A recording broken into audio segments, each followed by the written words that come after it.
Hello, GamesRadar. This is Charlie Barratt, Senior Editor. Today we're playing Shoot Mini Robots. This game is coming out for XBLA, PSN, and PC in early 2012, and we're playing it with two of the guys that are helping create it. Who am I talking to and who am I playing with today? I'm Justin Loki. I'm an associate producer on the project. And I'm Josh Glavin, and I'm a lead designer on the project. Great. So I guess let's get started. In this demo, we're going to be checking out the very first adventure in the game and the first three missions in the game, starting with the one that starts in the sort of farm town area where Walter lived before the robots took over. And this is on Happy Nut Road. Is that a... Yeah, Happy Nut Road, absolutely. Is there a story to the characters here? The story behind them is that there's these sort of four redneck twin brothers that kind of recluse, live in this RV, and have really been just kind of waiting for the robots to take over. It's sort of like they're sort of like the conspiracy theorist guys that have been assuming that the robots were going to take over for the longest time, and when they do, it's sort of the best day of their lives, you know? Yeah, so, quick run down the controls. Basic movement is pretty straightforward. It's left stick. Aim with the left stick, you move with the left stick. If you hold down the left trigger, you move yourself into an aim mode, which lets you scan in place at aim, which is really good when you want to get off those precise shots. And one of the abilities that we all have unlocked right now is slide. So if you hit the right trigger, you can slide.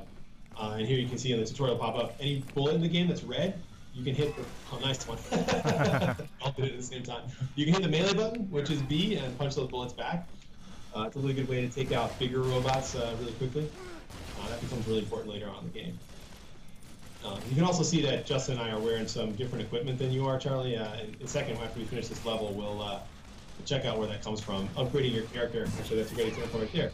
As we're in the level, we'll see some of these pop-ups, these boxes pop up, and those are loot boxes, and each one of those is player color-coded, and each player gets a piece of loot from that. Okay, how do you access those? At the end of the level, we head back to the RV where we started out, and there's a little store in the toilet of the RV where you can go to purchase new items or find items that you've unlocked and outfit your guy. And each one of those items has unique stats that either, some of them buff your damage, some of them buff your melee damage, some of them will buff your abilities with specific types of weapons, and some of them will unlock different abilities altogether. Like I'm actually wearing this miner's helmet here that gives me this body slam move that I don't think any of you guys actually have unlocked right now, because this helmet in particular is giving me that move. So that's pretty nice. What are some of the other crazier moves that people can unlock later in the game, or even sooner in the game, that are particularly nasty or cool to see? Yeah, I think body slam is really the biggest one. We have augments to slide. There's jetpacks and things like that in the game that let you fly around. And then there's many different versions of those that do slightly different things, more damage, do the move faster, let you do the move more frequently, and things like that. So it's kind of you take that core ability set and you kind of tweak it the way that you want to kind of create your own character class from it. On a scale of 1 to 10, how explosive is this game? 11. Yeah, there's a lot of things that blow up in this game. That's definitely a big part of the game. And like, what were some of the games or genres that inspired this game? Obviously, I think people will think of Metal Slug. Absolutely, I think Metal Slug maybe first and foremost. There's a few people here, myself included, that were pretty big Metal Slug fans when they were younger and have sort of a special place in their heart for that genre of game.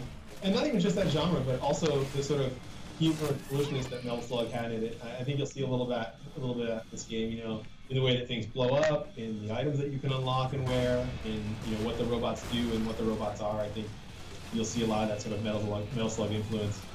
Also I think I'm a huge RPG fan, so back in the day I was a huge Diablo fan.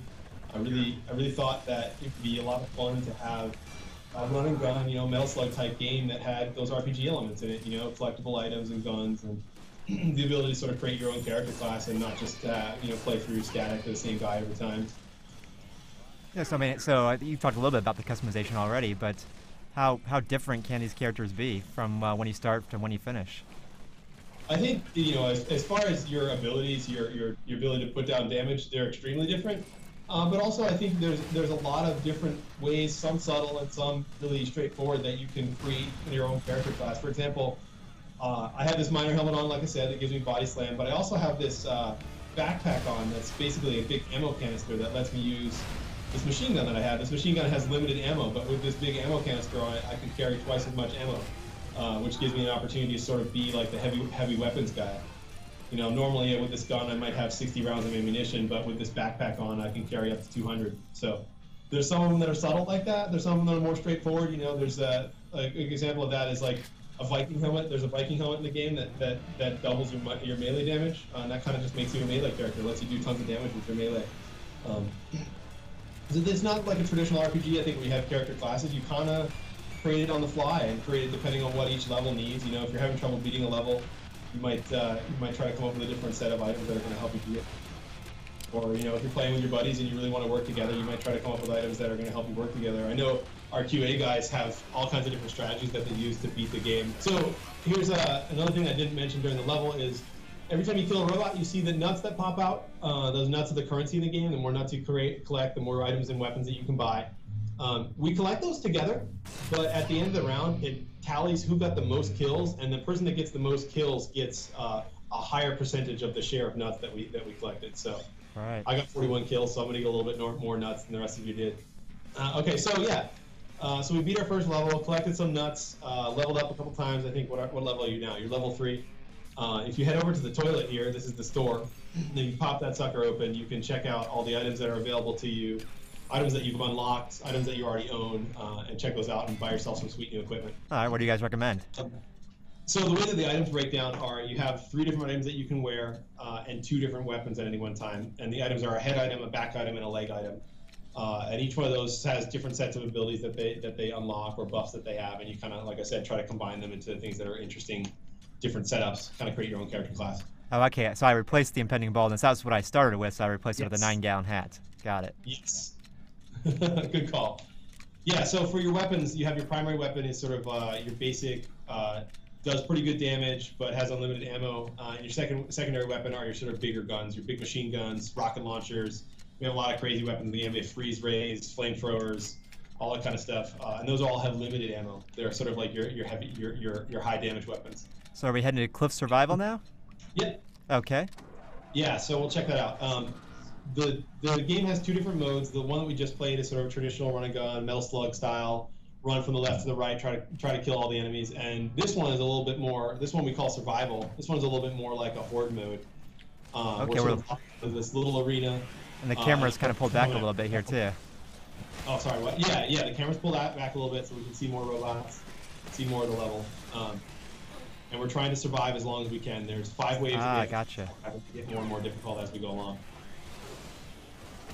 And how often what other kinds, like I pushed the dynamite switch there to blow up the level. Are there other things like that in these horde mode sections? I won't say exactly what, but a lot of these survival modes, there's a bunch of different. Each one of the survival modes is a different environment, different level, and they have a bunch of different hazards in them like that help you survive. You know, ideally, I think that we would want to try to use it at the end of the level when the bigger guys come out to try to survive. Sorry, guys. That's okay. That's one of the things you learn along the way. Yeah, no, I think that's good. Yeah, there's a lot of things in the levels like that sort of become different strategies that help you come up with different strategies to try to survive at more difficult levels. Now you guys will have your very own Leroy Jenkins moment to record the video for this game. No, don't blow the time. So this level kind of reminds me of a nickname I heard for your game from one of the other editors here at GamesRadar. He said that he heard that, I don't know if it was you guys calling it this or somebody else, not Metal Slug, but Border Slug.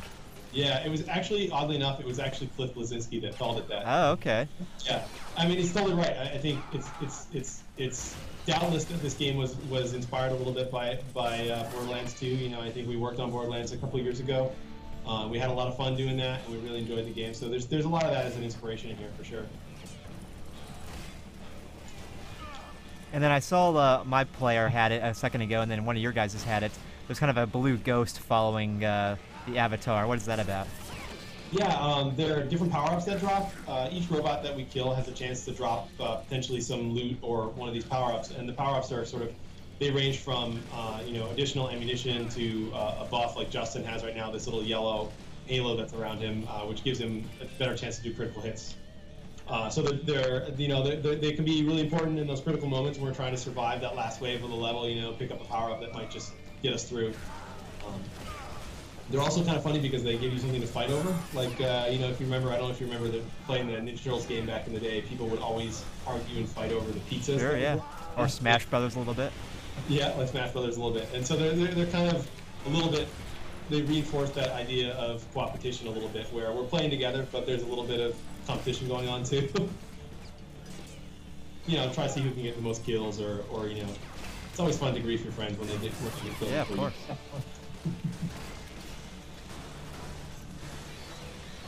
So here we go. I think we're pretty much close to done with wave 1. And you know, each one of these survival modes too, as we level up, as we move through the game, they get more difficult. They're going to spawn more difficult versions of the robots that we've seen already, as well as entirely new types of robots. And towards the middle and the end of the game, these survival modes get to the point where, you know, the last 2 or 3 waves, they're basically spawning boss monsters for us to fight. And will it spawn boss monsters from the levels that you've just played recently, or from anywhere in the game? They spawn boss monsters from levels around what you played recently. Right. You're seeing some of those same bosses potentially coming back to back, not necessarily one at a time, you know. And then how many waves can this get to before you succeed, or is it just until you die? Like, there's 5 waves total. So 5 waves total. The way that it works is each one of them has a certain number of waves that you have to survive in order to continue. This one, since it's the very first survival mode, we only have to survive 1 wave, which will allow us to continue on to the next mission if we want. But you know, if you want to get the best loot, the highest score, those types of things, you're going to want to try to survive as many waves as you possibly can. You know, so as we go along and start spawning more difficult robots, we're going to get a better chance of loot drops happening, and we're going to be making more money for every kill. So it's a great way for you to come in. You know, if you want to quick level up, if you want to grind a little bit and try to find a better item, you pop into one of these survival modes and go on a robot rampage for a little bit. A big part of the spirit of the game is ridiculous items and ridiculous weapons and all that kind of stuff. And I think Justin and I have a couple of great examples of that. I have a freeze ray that basically looks like a squirt gun, and he has a rocket launcher that shoots garden gnomes. They're partially heat-seeking. They kind of go after their target, but only after they've bounced off of things a couple times. And I have this Atlantean freeze ray here. Oh, very nice. Yeah. Going to Midtown now? Yeah. Yep. Is there any I couldn't tell for sure. Can you hit each other in the when you're actually playing the game? I know you obviously can damage each other in the trailer, but can you damage each other in the main game as well? No, there's actually no friendly fire in the main game, and the reason that we did it in the trailer was to give people a chance to see what their items and weapons were doing before they, you know, what kind of damage they were doing before they jumped into a level. Yeah. So this is another one of the run and gun levels, side-scroll levels, and this is in one of the later environments in the level, in the game. It's a city. The sort of the fiction behind the game is that these 3 or 4 guys are trying to shut down the factories where the robots are being made. And the factories are sort of sentient, running themselves and creating robots. And there's these huge cities that were built around the outside of the factories originally when the factories were run by people, and the cities are now abandoned and being overrun by robots. So this is an example of one of those city areas. It's also sort of an early example of a level that has multiple paths. This is a really brief one, but one of the cool things about the game is that it's not just a linear run and gun. There's many levels in the game where there's multiple ways to move through the level. There's multiple paths that you can go through the level, and those different paths sort of factor into your strategy. Is, you know, if you're trying to get a high score, if you're trying to collect the most loot or the most money, which path you take, or as a group, if you take all the paths, and how you do that is going to be a big factor in what your score is. So for those players that are seeking out high scores. What kind of other different, like obviously different path here is the you know, upper or lower? What other kind of different paths are there? In this environment, there's a couple different areas where there's sewers. There's the ability to go in some buildings and underneath some buildings and over the top of different buildings. Some of the other levels we have. The last environment that we're playing is one from our cliffside mining environment, where there's actually in that level there's a bunch of different caves that you can go through. Sometimes there's elevated railways and sort of these buildings that are that are perched on the side of cliffs and scaffolding in different areas that you can pick through. So. In some of those areas, sometimes, a lot of times when you diverge from the main path, the game becomes more difficult. You might fight some boss monsters down there that weren't on the main path. You're going to see a lot more robots down there. So it's kind of a choice that you have to make. You know, you might make more money, find some better loot down there, but you might also die a bunch of times too. Can you quickly explain how the slide works? Like, I mean, we can see it working, but does it kick enemies up into the air? Does it? Yeah, the slide is kind of like one of our melee moves. It's a crowd control. So some enemies. Not particularly this big guy here with the shield on the front, but some of the more fodder enemies, you can slide underneath them and it knocks them down for a second. Gives you a chance to sort of take care of a large group of them. As the game moves on, you're going to be fighting more and more enemies at once. Fighting a lot of enemies is, I think, a really important part of the game. Fighting a huge number of robots. It's called shoot many robots, I think, for a reason, I guess. But, those crowd control devices like slide and melee and things like that become really important when you're trying to survive a huge horde of robots. Have you used your gnome gun in this level yet? Yes, I was using that earlier. Spam those gnomes. So what, how's the revive work here? I'm obviously down because I'm a weak guy with just an 8-gallon hat, but... Oh, there we go. Yep. Yeah, revives for teams are infinite. You can revive each other as many times as you possibly can. But that becomes really difficult, like I said, when you're fighting a huge horde of robots. Yeah. We really want the game. Co-op is really important to us, and we really want the game to play to be designed to play with multiple players. And I think being able to revive each other and all that kind of stuff is a really important aspect of that. And so, I mean, as we're wrapping up here, what do you think sets this, Shoot Mini Robots apart from other games, other side-scrollers, other games like Metal Slug? What are you guys trying to do differently, and what are you trying to stay true to with that formula?